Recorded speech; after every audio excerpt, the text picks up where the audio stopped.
नमस्कार विद्यार्थी मित्रांनो. आज आपण या व्हिडिओमध्ये LLB 3 आणि 5 इयर्स यासाठी ॲडमिशन जे काही रजिस्ट्रेशन प्रोसेस चालू आहे, त्यासाठी खूप विद्यार्थ्यांचे फॉर्म हे व्हेरिफाय झालेले आहेत आणि खूप विद्यार्थ्यांचे रजिस्ट्रेशन फॉर्म हे रिजेक्ट झालेले आहेत आणि खूप विद्यार्थ्यांचे फॉर्म जे काही आहे ते पार्शियली व्हेरिफाय आहे. कशा पद्धतीने आपण ते व्हेरिफिकेशन आपण व्हेरिफाय करू शकतो? कशा पद्धतीने रजिस्ट्रेशन फॉर्म जे रिजेक्टेड आहेत, ते आपण कशा पद्धतीने व्हेरिफाय करू शकतो? त्याची संपूर्ण इन्फॉर्मेशन या व्हिडिओमध्ये तुम्हाला मी सांगणार आहे. त्यानंतर कशा पद्धतीने चेक करायचं आहे, कुठे तुम्हाला प्रॉब्लेम कशा पद्धतीने एरर दिसत आहे, तेही तुम्हाला या व्हिडिओमध्ये सांगणार आहे आणि त्याचं सोल्युशन सुद्धा यामध्ये सांगणार आहे. व्हेरिफिकेशन झाल्याच्या नंतर पुढे काय करायचं आहे, त्याची सुद्धा माहिती तुम्हाला या व्हिडिओमध्ये मी सांगणार आहे. पूर्ण व्हिडिओ बघा, जेणेकरून सर्व डाउट्स तुमचे या व्हिडिओमधून क्लिअर होतील. आता आपण सी-ई-टीच्या वेबसाईटला आहोत. सी-ई-टीच्या वेबसाईटला आल्याच्या नंतर तुम्हाला ॲडमिशन पोर्टल AY25-26 यावरती क्लिक करायचं आहे. हे तर सर्व विद्यार्थ्यांना आता माहिती झालेलं असेल. LLB 5 इयर स्टुडंट असतील, ते LLB 5 इयर त्यामध्ये क्लिक करतील. LLB 3 इयरचे स्टुडंट असतील, ते LLB 3 इयर्सची यावरती क्लिक करतील. त्यानंतर तुम्ही क्लिक केल्याच्या नंतर तुम्हाला कॅन्डिडेट लॉगिन यावरती तुम्हाला क्लिक करायचं आहे. तर यामध्ये आपण बघूया, की डॉक्युमेंट नॉट व्हेरिफाय अशा विद्यार्थ्याने पुढे काय करायचं आहे, त्याची माहिती तुम्हाला यामध्ये मी देत आहे. अशा पद्धतीने तुमचं विंडो दिसत असेल. सर ऑलरेडी सर्व डॉक्युमेंट्स जे काही आहे ते फिलअप केलेले आहेत.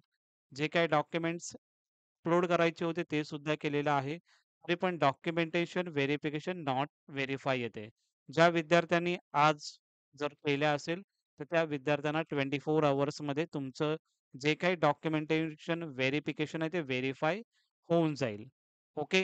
त्यामध्ये तुम्ही काही टेन्शन वगैरे त्यासाठी तुम्ही घेऊ नका. त्यानंतर खूप विद्यार्थ्यांचा प्रॉब्लेम आहे, की सर डॉक्युमेंट 2 ते 3 दिवस झालेला आहे, तरीसुद्धा व्हेरिफाय झालेलं नाही. तर त्या विद्यार्थ्यांनी काय करायचं आहे, तर यामध्ये चेक डॉक्युमेंट व्हेरिफिकेशन स्टेटस यावरती तुम्हाला क्लिक करायचं आहे. त्यावरती क्लिक केल्याच्या नंतर तुम्हाला बघायचं आहे, की त्यामध्ये कुठे काही फॉर्म्स, काही कोणते डॉक्युमेंट्स रिजेक्ट झालेले आहेत का? तुम्हाला समोर तिथे दिसेल. त्या पद्धतीने तुम्हाला त्या जे काही डॉक्युमेंट्स तुमचं व्हेरिफिकेशनचं पेंडिंग असेल, ते तुम्हाला डॉक्युमेंट परत एकदा अपलोड करावं लागेल. म्हणजेच कसं तुम्हाला करायचं आहे, म्हणजेच तुमचं हे पार्शियली व्हेरिफाय असं तुम्हाला दिसणार आहे. काही विद्यार्थ्यांना डायरेक्टली पार्शियली व्हेरिफाय असं येतं. काही विद्यार्थ्यांना व्हेरिफिकेशन म्हणजे नॉट व्हेरिफाय असं सुद्धा येतं. त्या विद्यार्थ्यांनी काय करायचं आहे, ज्या विद्यार्थ्यांना पार्शियली व्हेरिफाय आलं असेल, त्या विद्यार्थ्यांना अशा पद्धतीने list of documents having discrepancy असं तुम्हाला त्यामध्ये दिसणार आहे. कशा पद्धतीचं रिक्वायरमेंट आहे यामध्ये तुम्हाला, की कास्ट व्हॅलिडिटी जे काही सर्टिफिकेट आहे, त्याचं कमेंटमध्ये जर आन्सर दिलंय, की digital sign not verify, kindly upload digital verify documents. हा डॉक्युमेंट्स तुम्हाला साइन तुमचा नसेल पी-डी-एफ फॉर्मॅटमध्ये, पी-डी-एफच्या ह्याच्यामध्ये, तर त्यासाठी तुम्हाला परत एकदा डॉक्युमेंट अपलोड करायचं आहे आणि एन-सी-एल 31 मार्च 2026 पर्यंत पाहिजे. त्या विद्यार्थ्याची 31 मार्च 2026 पर्यंत एन-सी-एल नसेल म्हणून हा डॉक्युमेंट रिजेक्ट केलेला आहे. मग तुम्हाला काय करायचं आहे? तो डॉक्युमेंट तुम्हाला प्रॉपरली अपलोड करायचा आहे. म्हणजे हे जे 2 डॉक्युमेंट्स आहेत, प्रॉपरली तुम्हाला काय करायचं आहे? रिक्वायर्ड डॉक्युमेंट लिस्ट आहे. इथे लेफ्ट साइडला ऑप्शन असेल, त्यावरती क्लिक करायचं आहे आणि जे काही डॉक्युमेंट्स तुम्हाला अपलोड करायचे आहेत, हे 2 ते पहिले जे डॉक्युमेंट असतील, ते तुम्हाला डिलीट करायचे आहेत आणि त्यानंतर मग नवीन डॉक्युमेंट जे असतील, तुम्हाला अपलोड करायचे आहेत. त्यानंतर या सर्व गोष्टी झाल्याच्या नंतर मग तुमचा जो फॉर्म असेल, विदिन 24 अवर्समध्ये तुमचा फॉर्म हा व्हेरिफाय होईल. तर व्हेरिफाय कशा पद्धतीने दिसतो त्याचं सुद्धा इन्फॉर्मेशन तुम्हाला यामध्ये मी सांगतो. कारण खूप विद्यार्थ्यांचा प्रश्न होता, की सर व्हेरिफिकेशन जे डॉक्युमेंट आहे ते कशा पद्धतीने व्हेरिफाय दिसतं ते एकदा तुम्ही सांगा. तर ई-व्हेरिफिकेशन जर आपण बघितलं, काही विद्यार्थ्यांचं की पेंडिंगमध्ये जर दिसत असेल, तर यामध्ये तुम्ही जर आज जर तुम्ही रजिस्ट्रेशन केलं असेल, डॉक्युमेंट्स अपलोड केले असतील, तर मग चेक डॉक्युमेंट व्हेरिफिकेशन स्टेटसमध्ये चेक केलं, तर तुमचं व्हेरिफिकेशन हे ॲप्लिकेशन फॉर्म हा लॉक आहे आणि डॉक्युमेंटेशन ई-व्हेरिफिकेशन पेंडिंग आहे. सो आजच्या दिवसापर्यंत, उद्याच्या दिवसापर्यंत तुमचं हे जे काही डॉक्युमेंटेशन आहे, ते व्हेरिफिकेशन तुमचं डन होईल.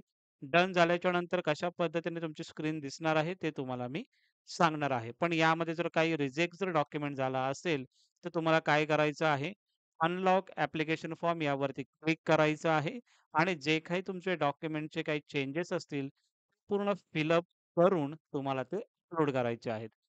खूप विद्यार्थ्यांचा यामध्ये प्रॉब्लेम येतो की सर सेमिस्टर 6 चा जो रिझल्ट आहे, तो आमचा अजून लागलेला नाही. मी यामध्ये तुम्हाला रजिस्ट्रेशन करू शकतो का?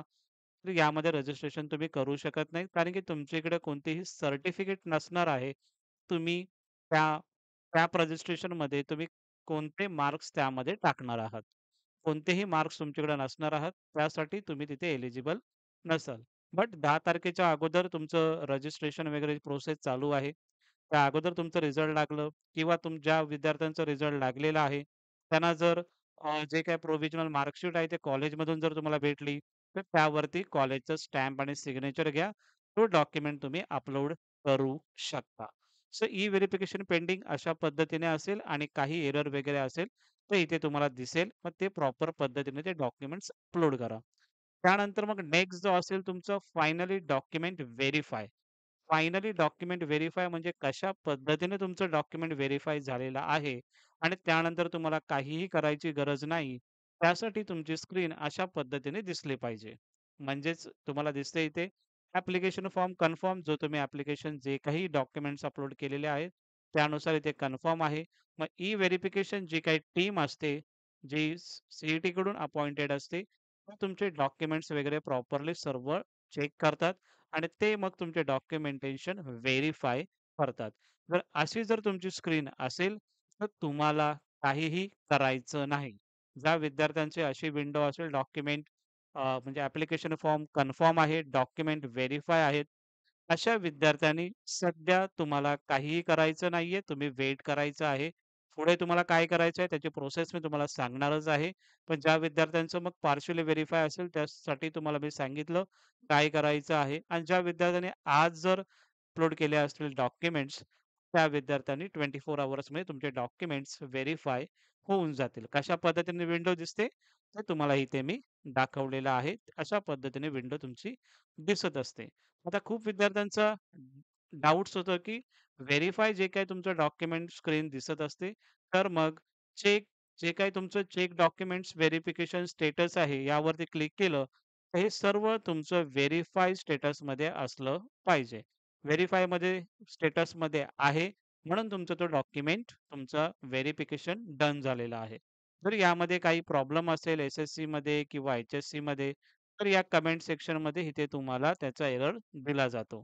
बट तो काही एरर नसल्यामुळे तुम्हाला इकडे सर्व व्हेरिफाय झालेलं आहे आणि तुमचा तिकडचा जो डॉक्युमेंट्स आहे, तो सुद्धा तुमचा डॉक्युमेंट व्हेरिफाय म्हणून त्यामध्ये दिलेला आहे. नंतरला जर आता खूप विद्यार्थ्यांचा डाऊट आहे, की ज्या विद्यार्थ्यांचा ॲप्लिकेशन फॉर्म कन्फर्म होईल, डॉक्युमेंट व्हेरिफाय होईल, अशा विद्यार्थ्यांनी काय करायचं आहे, तर सध्या तुम्हाला काहीही करायचं नाहीये. आराम करा, ठीक आहे. काहीही तुम्हाला करायचं नाहीये. पुढे कोणती प्रोसेस आहे तुमच्यासाठी ते फक्त तुम्हाला एकदा सांगून देतोय. नेक्स्ट जी प्रोसेस असणार आहे, त्यामध्ये तुमचे अल्फाबेटिकल मेरिट लिस्ट ही पब्लिश होते. म्हणजेच काय, तर तुमचे जे काही डॉक्युमेंट्स तुम्ही अपलोड केले, तुमचे डॉक्युमेंट्स व्हेरिफाय झालेले आहेत. त्यानुसार तुमची अल्फाबेटिकल मेरिट लिस्ट आणि यामध्ये तुमचं रँक किती आहे, ते तुम्हाला यामध्ये समजून जातो. तर ती अल्फाबेटिकल लिस्ट ही पब्लिश होते. त्यानंतर मग तुमचं ग्रीव्हन्स असतं, म्हणजे जे डॉक्युमेंट्स जे काही अपलोड केलेले आहेत किंवा काही डॉक्युमेंट्स पेंडिंग असतील काही विद्यार्थ्यांचं, तर त्यामध्ये ग्रीव्हन्सचा तुम्हाला टाईम असतो. त्यामध्ये तुम्ही परत एकदा डॉक्युमेंट्स वगैरे अपलोड करू शकता आणि तुमचा फॉर्म हा व्हेरिफाय करून घेऊ शकता. त्यासाठी सुद्धा टाईम दिलेला आहे सी-ई-टीने. सो तुम्हाला ग्रीव्हन्सचा टाईम दिला जातो आणि त्यानंतर मग तुमची ॲक्चुअल फायनल मेरिट लिस्ट ही पब्लिश होते.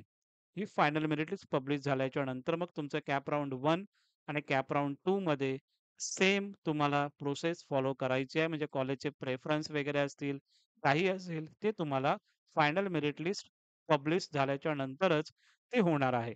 So final merit list release झाल्याच्या नंतर नेक्स्ट जी काही प्रोसेस आहे, जे तुम्हाला सांगितलं आता मी, कॉलेजेसचे प्रेफरन्स तुम्हाला द्यायचे आहेत. खूप विद्यार्थ्यांचा प्रश्न येत होता, की "सर कॉलेजचे प्रेफरन्स आता द्यायचे आहेत का?" तर आता तुम्हाला कॉलेजचे प्रेफरन्स नाही द्यायचे आहेत.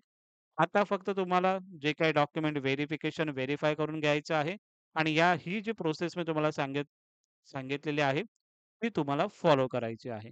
कॉलेजची प्रेफरन्स लिस्ट तुम्हाला बनवावी लागेल. कशा पद्धतीने बनवायची आहे, त्याची व्हिडिओ तुम्हाला नक्की या चॅनलला भेटून जाईल. नेक्स्ट जी प्रोसेस असणार आहे तुमची कॉलेज अलॉटमेंट म्हणजेच कॉलेजचे प्रेफरन्स दिल्याच्या नंतर मग तुम्हाला जो तुम्ही प्रेफरन्स दिलेले आहात त्यानुसार तुमचे कॉलेज अलॉटमेंट होतील आणि त्यानंतर मग तुम्ही कॉलेजमध्ये ॲडमिशनसाठी तुम्हाला जायचं आहे. ही संपूर्ण प्रोसेस अशा पद्धतीने चालणार आहे. त्यासाठी अगोदरच तुम्हाला या सर्व संपूर्ण गोष्टी सांगितलेल्या आहेत. पार्शियली व्हेरिफाय सांगितलेलं आहे. डॉक्युमेंटेशन व्हेरिफाय झालं असेल, तर तुम्हाला काय करायचं आहे आणि ज्या विद्यार्थ्यांचे डॉक्युमेंट रिजेक्ट झाले असतील, त्या विद्यार्थ्यांनी काय करायचं आहे, कशा पद्धतीने अपलोड करायचं आहे, हे सर्व माहिती तुम्हाला यामध्ये मी सांगितलेली आहे. काही डाऊट असेल कमेंट सेक्शन मध्ये तुम्ही विचारू शकता. आणि नेक्स्ट जो आहे, की तुम्हाला हा चॅनल जर आवडत असेल, तुम्हाला जर हे जे काही मी तुम्हाला सांगत आहे, ते जर तुम्हाला समजत असेल, तर नक्की या चॅनलला लाईक करा आणि हा तुमचा चॅनल आहे, तर डेफिनेटली त्याला सबस्क्राईब करा आणि बेल आयकॉन जे आहे, ती सुद्धा प्रेस करा. ओके. Thank so much.